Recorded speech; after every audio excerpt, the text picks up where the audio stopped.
Guardians, welcome back to the sinful side of things. I am Mr. Sin, back with some Destiny stuff to talk about, okay? In this video, right, as you know, we are on the brink of possibly the best season to come. Aptly named, hopefully, maybe, the Collapse.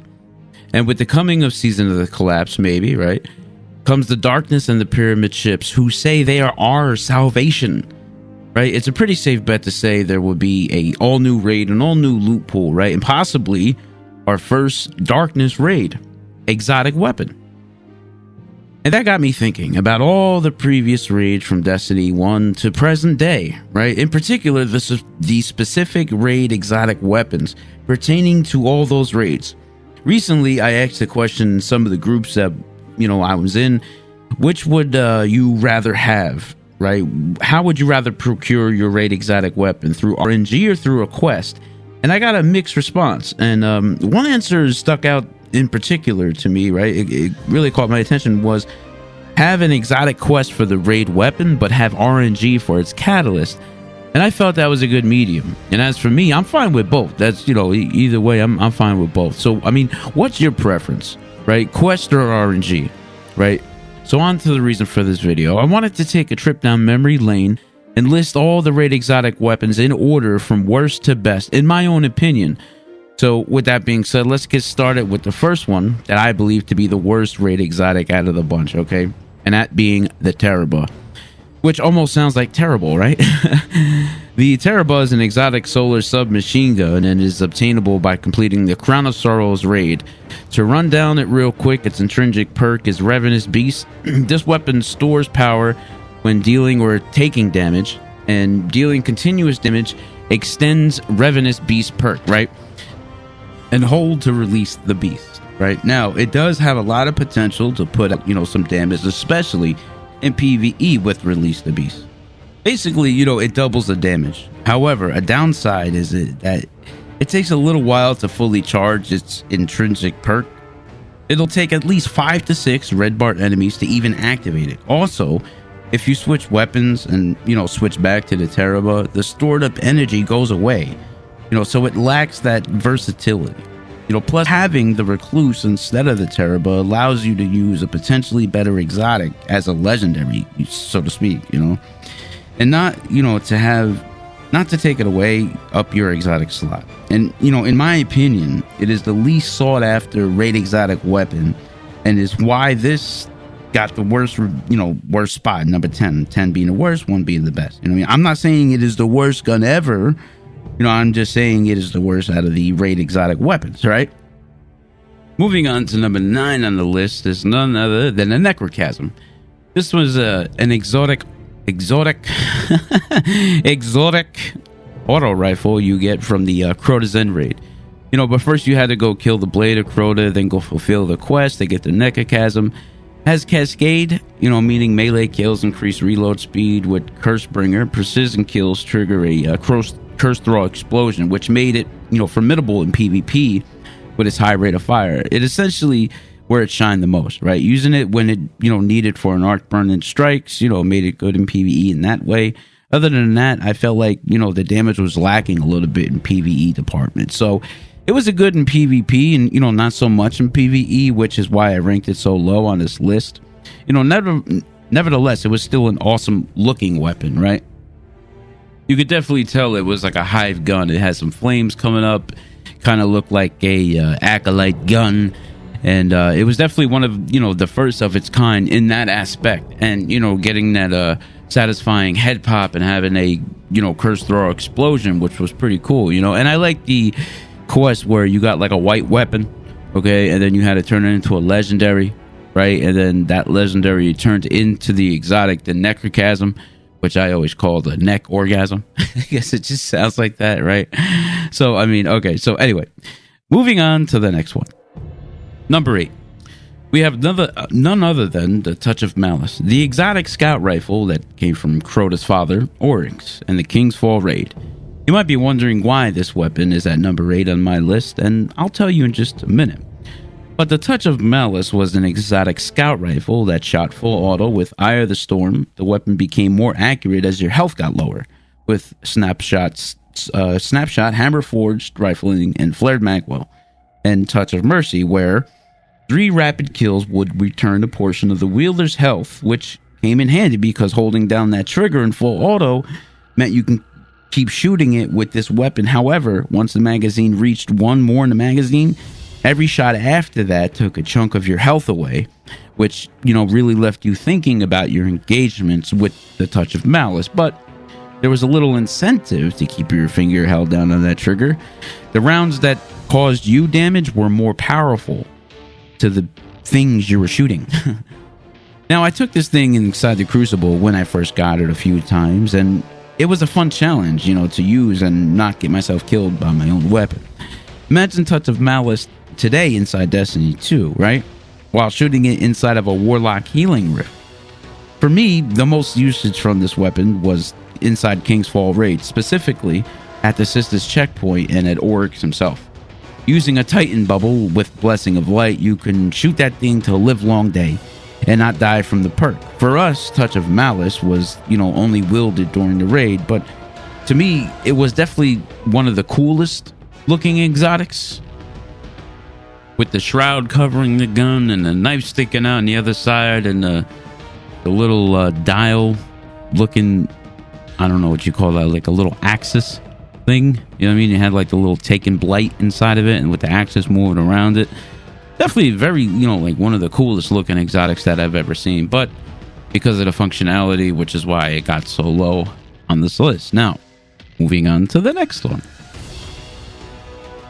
which is number 7 on our list. Now, this one might come at a little bit of a surprise, maybe because I've seen this thing in action a few times in many different places, but the Legend of Acurus, right, from the Leviathan raid, comes in at number 7 on this list. Now, when you first get it, it comes with 1 shot in the magazine to start, but you can fulfill the quest even further to update the magazine size. Legend of Acurus has Shock Blast for its intrinsic purse, Blast of Arc damage that overpenetrate enemies full bore, Accurized rounds for, long distance shooting, and Long March. What that does is it detects enemies further away and fitted stock. Pretty good in PvP, if you ask me. You know what I mean? And, basically related to the upgrade, it is a super heavy shotgun. Very, very heavy to move around, right? But it has high burst damage, right? I ranked it at number 7 because while it's good in PvP, you'll need heavy ammo to use it. And if you take it inside of a raid to try to do damage to the boss, it's almost impossible, right? Because if you go try to damage the boss, 9 times out of 10, the boss is stationary, but you need to be stationary as well. Maybe just like in Guardians of Salvation raid, where you need to have, you guys need to be tethered up, to do that little bit extra damage, or, stand inside of a pool of something. Just like in the Leviathan raid, you got to be stepping on those platforms to do damage, so you can't go run up there and, blast Callus in the face with the Legend of Acurus. You know what I mean? But again, it is definitely, usable inside of like Crucible, right? But you need heavy to go use it. But it's cool because then, you can rock a sniper and then shotty and then auto. You know what I mean? Or hand cannon, shotty, sniper, whatever. There's a lot of different things you could do, and it does a ton of damage. I mean, I personally think that they need to buff that damage just a little tiny bit. You know what I mean? Because like, let's say for example, you want to take it to Gambit Prime, the Reckoning. I feel like upping the damage just a little bit more, just nothing crazy, just a little bit more might do it a bit more justice for me to be higher on a raid exotic list, right? And aesthetically, it's not the prettiest looking weapon, but neither is a Cabal's face, right? They look like a messed up turtle or something. I don't know. And moving on to number 6 on my exotic raid weapon list. This one, I feel, most of you will agree with me on its placement. The Divinity. The Divinity is an exotic trace rifle from the Garden of Salvation raid. That definitely had a unique quest for it. Even the weapon is very unique, while sustaining consistent damage creates a giant crit spot.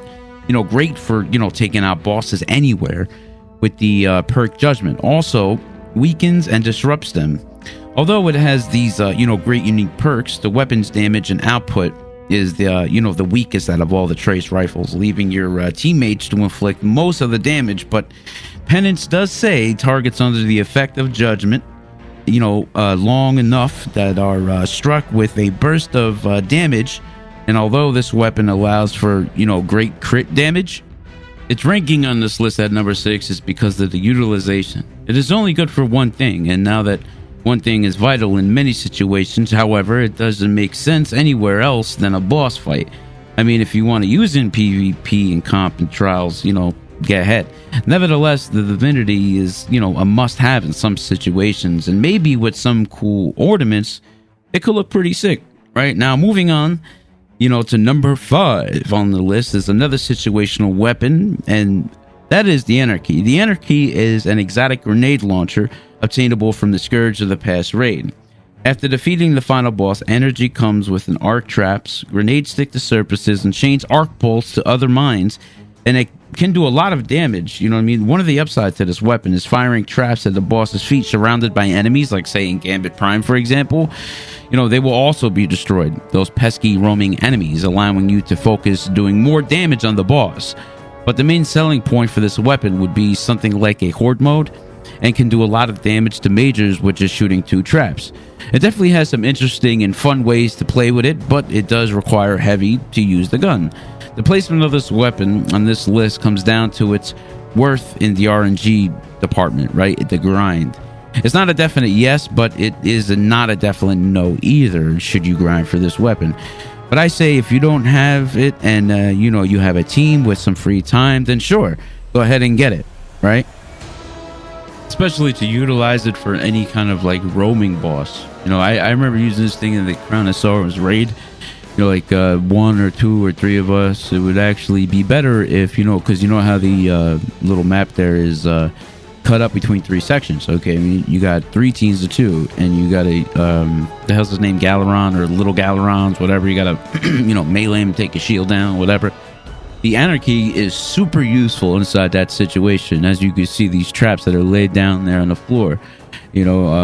Especially for all the other ads, those little thralls, and you're trying to melee them, you're trying to shoot the crystals at the same time. Everything is going crazy going on, and especially if you are a collector like myself, I love having every exotic inside the game, right? I love using every single exotic in the game. So like I said, if you guys have time and you got a team, go ahead and get it. I mean, couldn't hurt, right?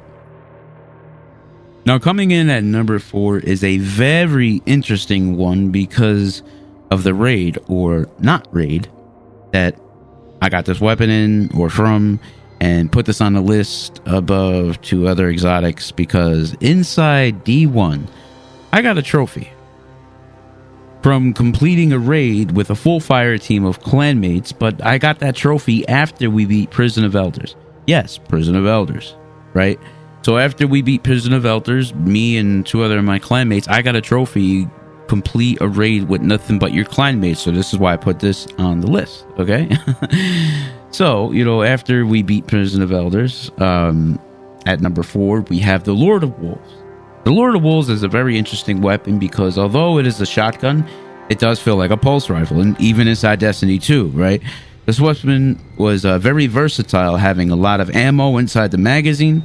It was super useful in PvE, being able to kill any rank and file enemy or major, and even more and beyond, right? And Lord of Wolves did even better while firing from the hip via the perks. The main perk was Devil's Touch, kills with this weapon, rally nearby enemies with +3 recovery. It lasted 30 seconds, which was perfect for, aping with a friend inside PvP. I mean? In PvP, you got, 4 out of 5 pellets would do 192 damage, okay? And to the head, they'd be dead, right? Lord of Wolves has an awesome range and handling with more stability, firing from the hip, right? It allows you to kill your enemies at even further distances, right? Even seeing a guardian coming at you with the Lord of Wolves was very intimidating, to say the least. It's very versatile, functionality, and popularity got the Lord of Wolves to number 4 on this exotic raid weapon list, right? And the aesthetics alone is dope as hell, right? Even though it's a shotgun, you know what I mean? You got some fire coming out the back, and you can tell it's a fallen weapon, you know what I mean? So Anyway, down to the top 3, which are super hard to decide on this, and this was where, we might disagree or agree to disagree, right? So number 3 comes from slaying one of the last Ahamkara, the exotic heavy fusion rifle, 1,000 Voices, right? 1,000 Voices is one of the most sought after exotic weapons, right? I have friends and clanmates who still don't even have this thing. I got mine on my 6th run, right? 1,000 Voices that does a ton of damage, right? Its intrinsic perk even states Ahamkara's eye. Charging this weapon unleashes a giant continuous beam of death.